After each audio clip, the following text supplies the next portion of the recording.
500 की अहमियत कई बार हाईलाइट हुई थी। कल वो इंट्राडे में तो खैर ब्रीच भी हुआ था और हम कुछ इंपॉर्टेंट एवरेजेस के नीचे स्लिप भी होते हुए नजर आए थे कल के ट्रेडिंग सेशन में। अब तक जिन इंपॉर्टेंट एवरेजेस को हम डिफेंड कर रहे थे अपने इस अच्छे मोमेंटम में। मानस, गुड मॉर्निंग, थैंक यू सुबह सुबह जुड़ने के लिए। भाई क्या मायने कल इस तरह के पेन के, कुछ इंपॉर्टेंट एवरेजेस सब कह रहे थे टूटे और सब कुछ हुआ, इससे क्या मूड माहौल वाकई काफी ज्यादा बिगड़ गया है? निफ्टी पर मेरी रणनीति क्या होगी? क्या ये पेन और लिंगर ऑन करने वाला है मानस, या अब तक वो टेक्सचर था, हिम्मत कर डालो, गिरावट में खरीदारी कर डालो, बाजार ड्यूली रिवॉर्ड करता था, वो टेक्सचर कंटिन्यू कर रहा है? आपकी रीडिंग क्या है? Good morning Ashish ji, good morning Neeraj ji, good morning Harshita जी। तो देखिए, पिछले पूरे 4 मंथ में लगातार चैनल पे ये बात होती रही कि 20 डे मूविंग एवरेज एक बहुत इंपॉर्टेंट सपोर्ट है निफ्टी के लिए। और देखिए, उसका रीजन ये था कि 17,200 पे रीगेन किया था निफ्टी ने अपने 20 डे मूविंग एवरेज को, और उसके बाद मतलब ये मैं बात कर रहा हूँ 31 मार्च की।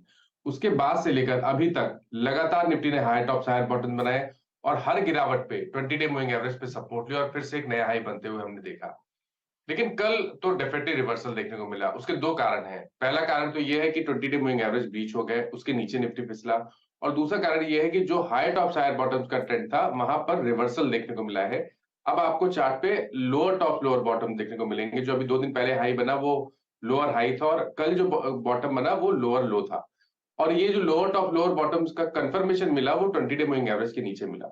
तो सब मिलाकर अगर देखें तो शायद निफ्टी एक मीनिंगफुल करेक्शन के लिए तैयार है, जो अभी तक हमने पिछले 4 महीने में उतना बड़ा करेक्शन नहीं देखा। तो उस तरह का करेक्शन देखने देने को तैयार है निफ्टी।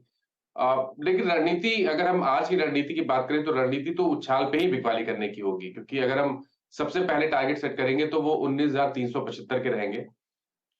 तो कल के लेवल्स पे अगर शॉर्ट करते हैं तो आपको शायद स्टॉप लॉस और टारगेट में थोड़ा मिसमैच दिखेगा, क्योंकि 19,650 के ही आपको स्टॉप लॉस लगाने हैं।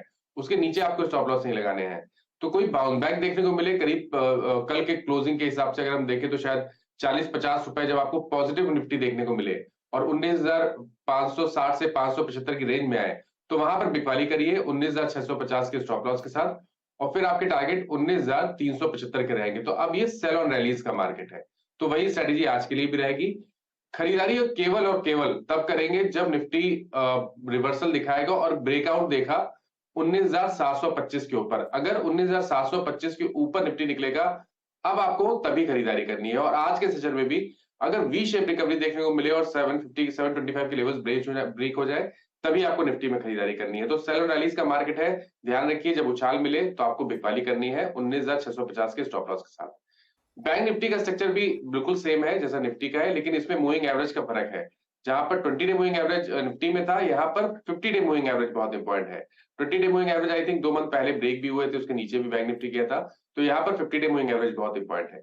अगर वो ब्रेक हो जाएंगे तब आपको यहाँ पर भी गिरावट बढ़ती हुई दिखेगी। अभी तक का स्ट्रक्चर निगेटिव है। 20 डे मूविंग एवरेज के नीचे लोअर टॉप लोअर बॉटम बने हैं। तो बैंक निफ्टी में भी बिकवाली करने की राय रहेगी, लेकिन यहाँ पर भी उछाल भी बिकवाली करनी है। कुछ 100 पॉइंट की तेजी और देखने को मिले कल के क्लोजिंग के हिसाब से, तब बिकवाली करिए। 45,400 का आपको स्टॉप लॉस लगाना है और नीचे की तरफ 44,600 44,600 तक के टारगेट सबसे पहले टारगेट है बैंक निफ्टी के। तो वहां आपको टारगेट सेट करने हैं। तो उछाल पे बिकवाली करने की स्ट्रेटेजी यहां पर भी करनी है। लेकिन यहां पर खरीदारी करने का जो स्तर है, ब्रेकआउट जो लेवल है, जैसे मैंने निफ्टी में बताया था 19,725 का, वैसे यहां पर ब्रेकआउट का स्तर 45,700 है। जब तक उसके ऊपर ना निकले आपको बैंक निफ्टी में खरीदारी नहीं करनी है। और अगर उसके ऊपर निकल जाए, सस्टेन करे, तब बिल्कुल खरीदारी करनी है। भैया टेक्सचर बदल गया है। अब तक गिरावट में खरीदारी करने का